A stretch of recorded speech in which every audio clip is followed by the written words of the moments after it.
số lục cũ nhóm bát mua sụp hợp bảo đảm lẽ một cáiក្រុម SB3 ធ្វើ exercise password etching ចឹង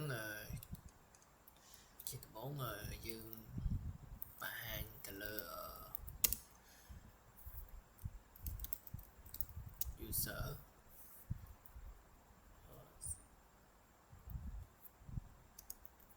password etching របស់ user SB31 ចឹងយើងវាយ comment ដើម្បីឆែកមើល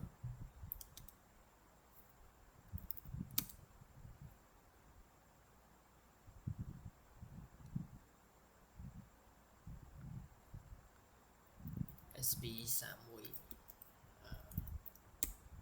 នេះ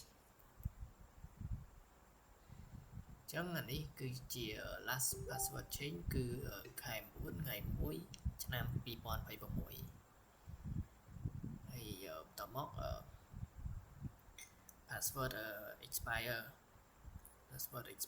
គឺខែ10ថ្ងៃទី31ឆ្នាំ 2026 ហើយតមក3ថ្ងៃទៀតគឺ password inactive នៅខែ11ថ្ងៃទី3ហើយតមកខែមករាថ្ងៃទី1ឆ្នាំ 2027 គឺ account យើងនឹង expire ហើយអានេះគឺយើងអាចដូរ password ក្នុងរយៈពេល10ថ្ងៃម្ដងចឹងបើយើងបានបដូរម្ដងហើយចឹងតទៅចាំ10ថ្ងៃទៀតទើបអាចផ្លាស់ប្ដូរបានហើយអានេះគឺការកំណត់ទៅលើ maximum បានន័យថា60ថ្ងៃយើងត្រូវតែបដូរ password ចឹងរៀងរាល់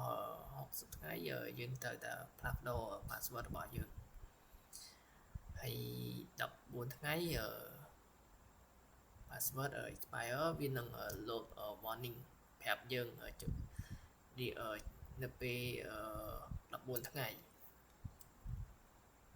ឥឡូវយើងមកមើល comment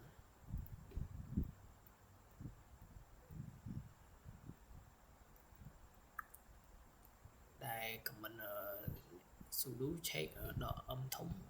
60ជាការកំណត់ទៅលើ maximum number of day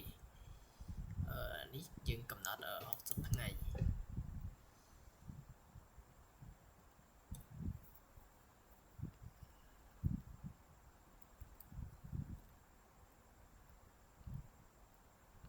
ហើយបន្តមកដក i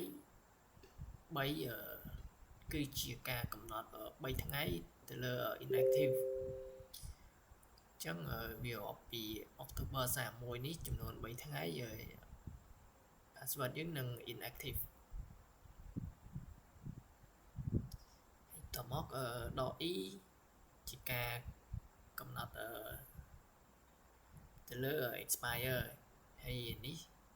យើងកំណត់ឆ្នាំ 2027 ខែ1ថ្ងៃទី1សម្រាប់ account expire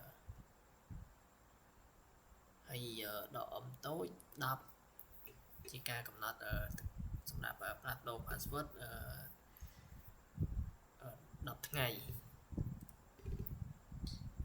បានន័យថាយើងអាចផ្លាស់ប្ដូរ password ក្នុងរយៈពេល10ថ្ងៃម្ដង